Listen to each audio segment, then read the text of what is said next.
So you want to start making money online, but where would you start? Well, in today's age of the internet era, there's a lot of options you can actually make money online. I'm pretty sure you've heard of the basic few.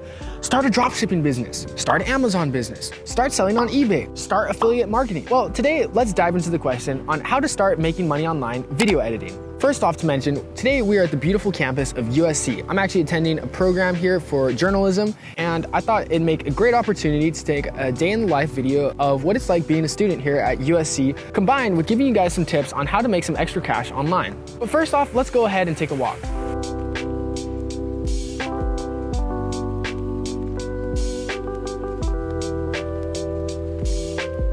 Today's really hot. It's actually gonna be like 90 degrees today, and for some reason, I decided to bring a hot cup of tea. Welcome to LA. This brings us to the question, where do I start if I want to start making money online? Well, like anything in life, making money online is not going to be easy, but that doesn't mean that it has to be hard. Introducing the first step, if you want to become a video editor online, is first, get good at video editing. And as simple as it may seem, if you guys already have been at video editing for about 2 or 3 years now and have quite a handful of experience at this point, then you can go ahead and move past this point. But for those of you guys who are just starting out and are looking for some ways to start making some cash video editing online, really perfecting your craft and skill is probably gonna be one of the greatest ways to start. I, for one, started editing on YouTube, all completely self-taught. I started on my phone, honestly, and I just found apps online for free.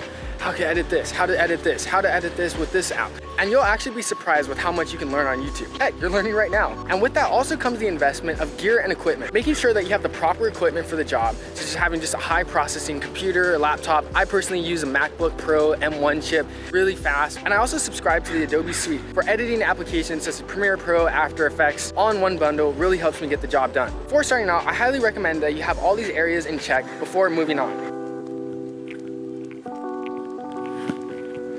Right now, I'm at the Annenberg School of Journalism and Media. Inside, they have some of the world's most advanced equipment for media, production, journalism, etc., ranging from some of the fastest computers to some of the most advanced TV production film sets. And during our time here, we have the great opportunity to use and experiment with some of it. Let's go ahead and take a look inside.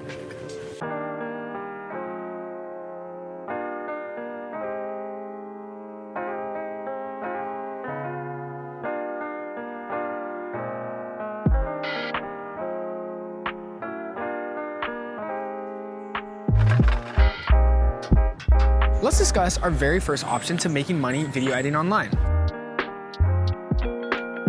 Love them or hate them, job boards such as Indeed or LinkedIn or Glassdoor are all great ways to first get your foot in the door and just start finding jobs or gigs online looking for video editors.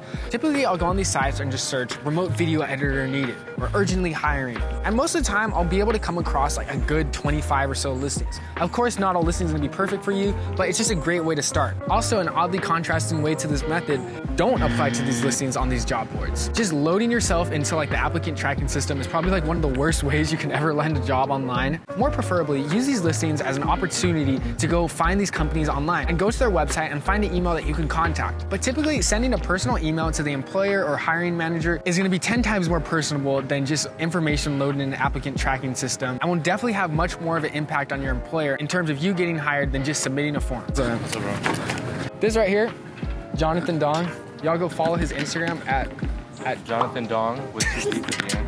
Anyways, back to job boards. Indeed and Glassdoor are definitely a great way to start looking for gigs online. And this is where it also comes important to just have a resume, a good cover letter, and just show real. All your video editing skills and filmmaking skills that you've built up in these past few years or on these courses that you'll be taking will definitely come in handy, and make sure to display that in your cover letter, resume, etc. Also, having a great LinkedIn profile and Instagram profile is just a great way to make yourself stand out. We're gonna go to class right now, but we'll catch up with you guys after.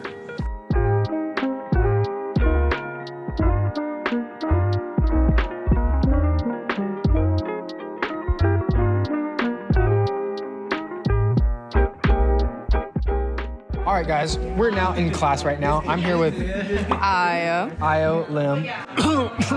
Moving on to the next method of making money online, that being CRAIGSLIST. as cliche as it may seem, Craigslist is like undoubtedly like a great way to like just get yourself out of there. Okay, for say, like, have you ever like wanted to go to a concert before? Absolutely. Or like, for say, you need like Knott's Berry Farm tickets and it's like the day of and like they sold out. Yes. Where would you go? Craigslist. Or there's a movie coming out and it's sold out. Where are you gonna go? Craigslist. For real.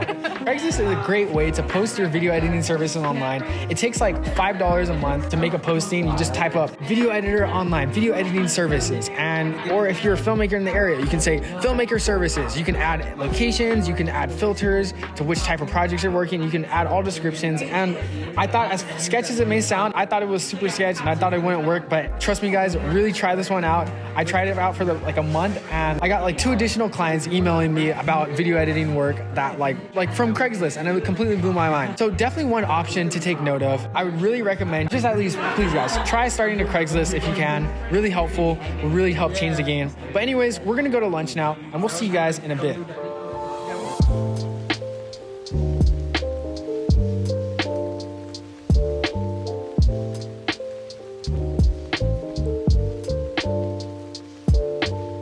All right guys, what's up? It's 1:30 right now. Now we are in the media center of USC Annenberg. This is the crazy place that we were talking about. It has every single production gadget, equipment, gear, piece of technology that you can imagine if you're trying to go into film production. Just a really crazy environment. So this pretty much right here is the recording booth for the studio. As you can see over here, we have like a nice crazy looking podcast room, just professional level podcasting equipment. We have a whole team over here just ready to do podcasts. What is going on right here? This place is cursed. Now moving on to the topic of what are you even going to charge if you're video editing? That's a key question that a lot of people ask me a lot of times. And my first piece of advice for people is start with an hourly rate. It's a very simple way. If you want to make more than minimum wage, then charge more than $15 an hour. It's a very simple way to start and just get ground frame of how you're going to charge and the basis of how you're going to run these projects. Another key important factor of this is timing yourself. Time yourself how long it takes to edit these projects. For say, I'm making an 8-minute video. How long is this going to take for me to edit? Even if it's setting and resetting this timer over the course of the few days that you're going to be working on this.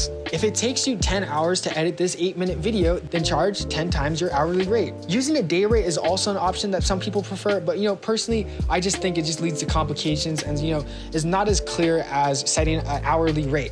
Another key important factor that you may want to consider when setting up these deals for video editing is incorporating a contract. Incorporating a contract is a great way to establish some boundaries and some ground rules for what this project is going to be, what the client is going to get, what you're going to get, and so make sure everybody's on the same page. Having this contract can just really help prevent future conflict and any turmoil that you might face later down the road with your client. And now, of course, where the word contract is a big word and it might scare a couple of clients away, below I have linked a very simple 1-page contract that just lists out some basic terms that you can adjust to your projects accordingly, with spaces for signatures for both ends that can really just help clear up the air between a lot of these deals. Presenting this contract to your client as something as, hey man, I really love to work with you, but here's just a very simple contract that I have just to make sure that we're both on the same page and nobody has any misconfusion later down the road. Now, of course, use common sense when you use this contract. If you're doing these deals that are like $15 to $100, then you might not have to use a contract. But for say, if you're doing video deals that are $300 to, in the thousands of dollars range, then having a contract is definitely something that you might want to consider.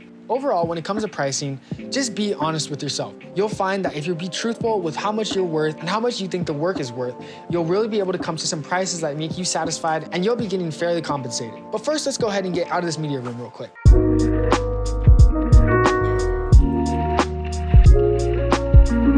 Right now, we are in the operating room for USC's School of Annenberg. It's really cool. They have pretty much every piece of equipment and editing gear you can imagine. For me, this is like editor's paradise. But moving on to our final method of making money video editing online.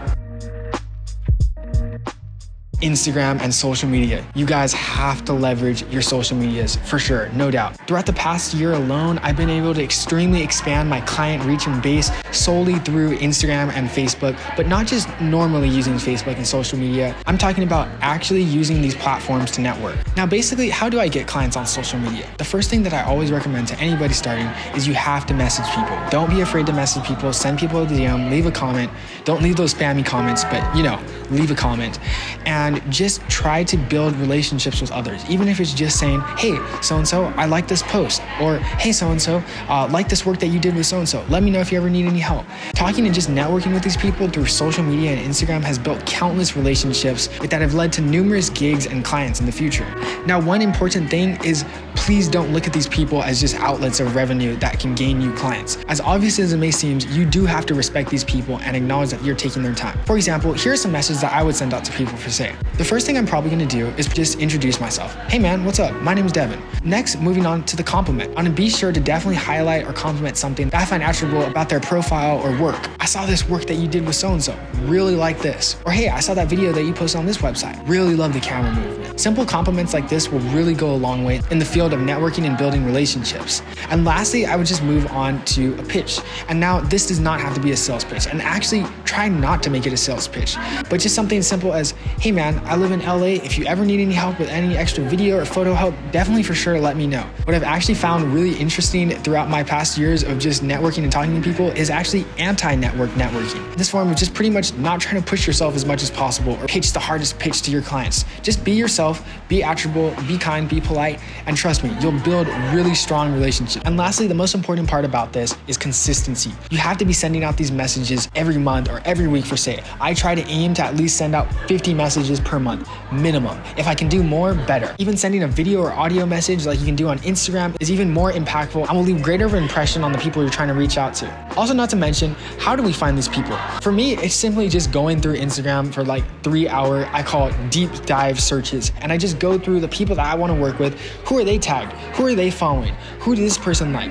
Instagram literally gives you a database of people who know people. If you're trying to work with said artists, go to who they follow. I'm pretty sure if you message all of those people that they follow, one of them will be able to get back to you. And who knows, maybe that can lead to this relationship, which can lead to this relationship, and so on. It's a really simple game, guys. Don't overthink it. Just be a sociable person, and trust me, you will gain clients. Lastly, one last method is Facebook groups. As old school as it may sound, I've definitely been able to find and source a lot more gigs off of Facebook groups, particularly one called I Need a Video Editor. It's a really simple one. Just search it up, I Need a Video Editor Facebook group, and I'm pretty sure if you apply to at least some of those roles posted, you'll be able to land a few. I just wanted to close out today. I hope at the end of this video you can walk away with some tips and tricks on how to charge more for your video editing services. If you have any questions or suggestions, feel free to leave them down in the comments down below. I always love to hear what you guys have to say. That's it for our day here at Stop. That's it for our day here at USC. That's it here for our day at USC. What the fuck are you saying? Thank you again so much for watching, and we'll see you guys in the next video.